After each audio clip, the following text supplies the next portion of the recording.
Oke, halo, assalamualaikum warahmatullahi wabarakatuh. Apa kabar semuanya, Ananda? Alhamdulillah, ketemu lagi dengan Miss Yosni Maria Ulfa, yaitu dalam pembelajaran biologi kita. Nah, kali ini kita akan bahas tentang sistem reproduksi, yaitu lebih tepatnya, lebih khususnya sistem reproduksi pada manusia, ya. Memang sistem reproduksi pada manusia ini akan kita bahas di pelajaran biologi, yaitu kelas 9 sekolah menengah pertama. Baik, sudah siap untuk mengikuti pelajaran hari ini, Ananda? Alhamdulillah. Baik, selamat mendengarkan penjelasan dari Miss ya. Oke, sistem reproduksi pada manusia. Nah, yang kita kenal reproduksi ini adalah salah satu ciri-ciri makhluk hidup, yaitu bereproduksi. Nah, reproduksi ini memiliki peran penting dalam melangsungkan keturunan atau memberikan individu baru atau menghasilkan individu baru untuk melanjutkan kelangsungan hidup organisme atau meneruskan jenisnya, ya. Nah, seperti yang kita ketahui juga, reproduksi pada manusia itu memiliki kategori reproduksi secara seksual, yang artinya reproduksi ini terjadi melalui pertemuan antara sel gamet jantan atau sperma dengan sel gamet betina atau sel ovum. Pertemuan ini atau peleburan ini dikatakan dengan fertilisasi. Nah, fertilisasi adalah proses pembuahan ya, atau peleburan antara sel gamet jantan atau sperma bertemu dengan sel gamet betina atau ovum.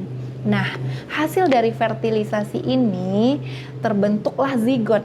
Nah, zigot nanti akan berkembang menjadi embrio. Embrio akan berkembang nanti menjadi janin, ya, janin menjadi bayi dan dilahirkan menjadi seorang anak.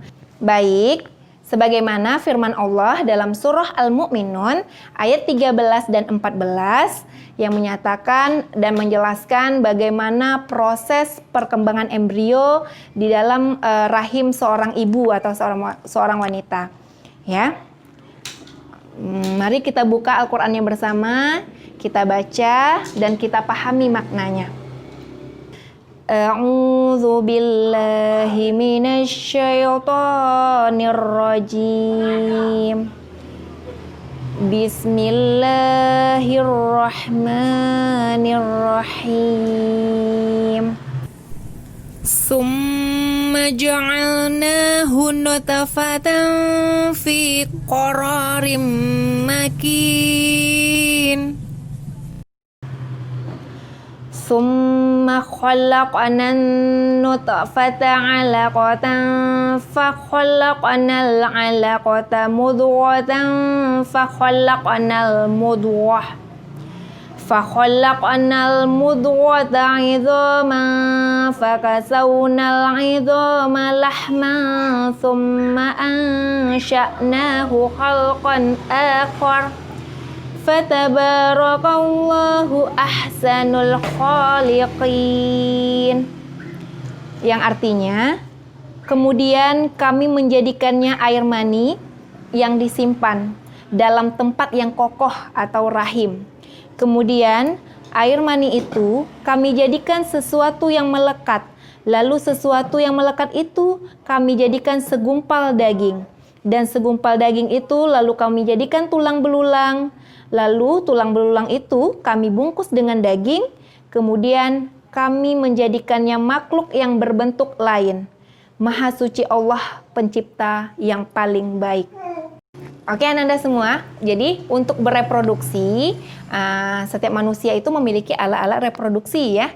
Nah, jadi karena fungsinya itu yang sangat penting, maka kita harus menjaga alat-alat reproduksi pada tubuh kita. Ya, jadi untuk menunjang kesehatan tersebut, maka kita juga harus menjaga kesehatan organ-organ tubuh pada umumnya, supaya juga kita bisa menjaga kesehatan organ-organ pada alat-alat reproduksi kita. Baik, Kali ini kita akan bahas alat-alat reproduksi pada pria dan alat-alat reproduksi pada wanita. Dan Miss akan menjelaskan secara terperinci bagian-bagian alat reproduksi pada laki-laki dan alat-alat reproduksi pada perempuan. Ya, masih mau mendengarkan? Alhamdulillah, kita lanjut ya. Semoga bisa memahami. Baik, kita akan menjelaskan tentang alat-alat reproduksi pada manusia. Yang pertama, alat-alat reproduksi pada laki-laki. Ya, alat-alat reproduksi pada laki-laki terdiri atas sepasang testis, saluran-saluran kelamin, dan kelenjar-kelenjar tambahan serta penis. Yang pertama, testis berjumlah sepasang dan berisi ribuan saluran melilit-lilit yang dikelilingi beberapa jaringan ikat.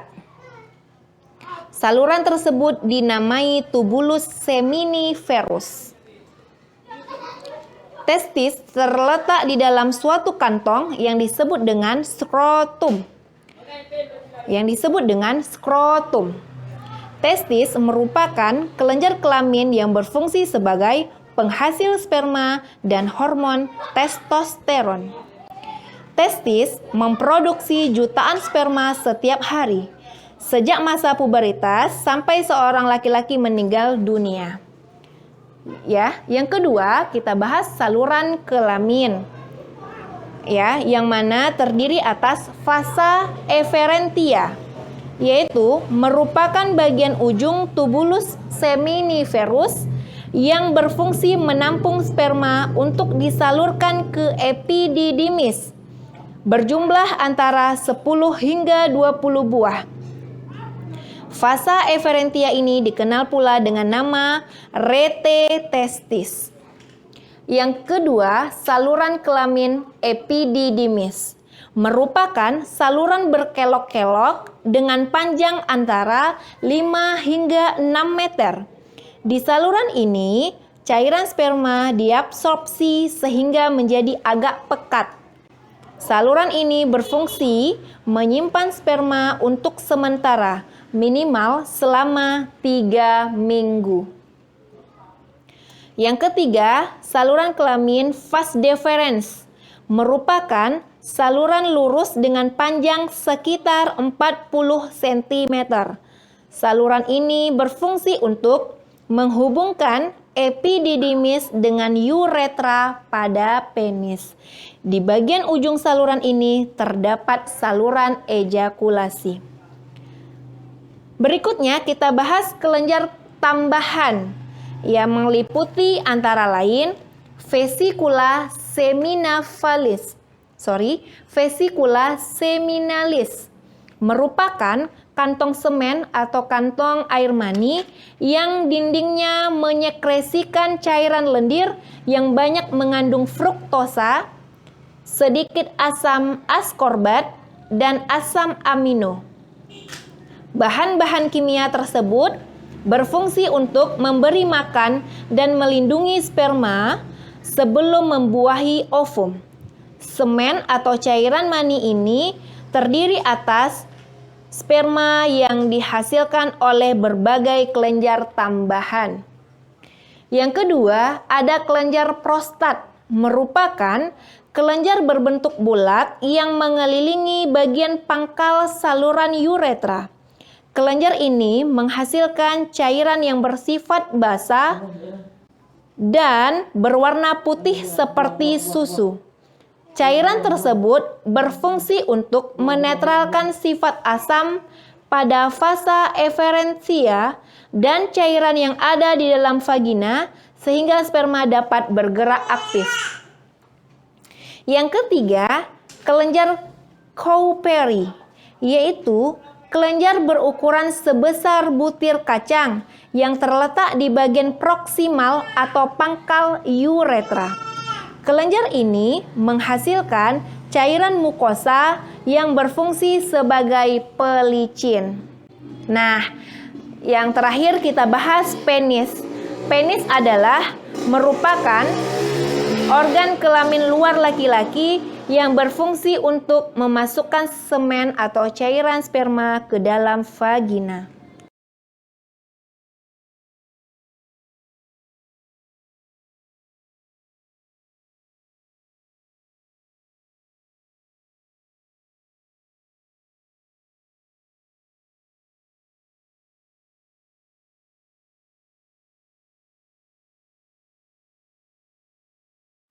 Baik, kita akan lanjutkan tentang alat-alat reproduksi pada perempuan. Nah, alat-alat reproduksi pada perempuan terdiri atas sepasang ovarium atau indung telur yang terletak di rongga perut. Kemudian ada saluran telur atau oviduk atau disebut dengan tuba falopi, uterus, vagina, dan organ kelamin bagian luar. Yang pertama kita bahas ovarium. Merupakan kelenjar kelamin perempuan yang berfungsi untuk memproduksi ovum dan menyekresikan hormon estrogen dan progesteron. Yang kedua ada tuba falopi atau oviduk. Berfungsi untuk menyalurkan ovum ke arah rahim dengan getaran atau gerakan peristaltik dan dibantu oleh gerakan silia yang terdapat di dindingnya. Panjang saluran ini sekitar 12 cm dan ujungnya berbentuk corong. Yang ketiga, uterus. Berfungsi sebagai tempat berkembangnya embrio. Dinding uterus ini tebal, ya.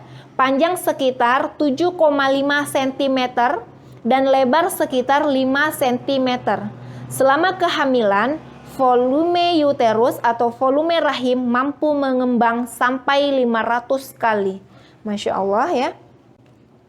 Berikutnya ada vagina, merupakan saluran yang terletak di bawah uterus sebagai tempat diletakkannya spermatozoid pada saat kopulasi dan sebagai jalan bayi pada proses persalinan secara normal.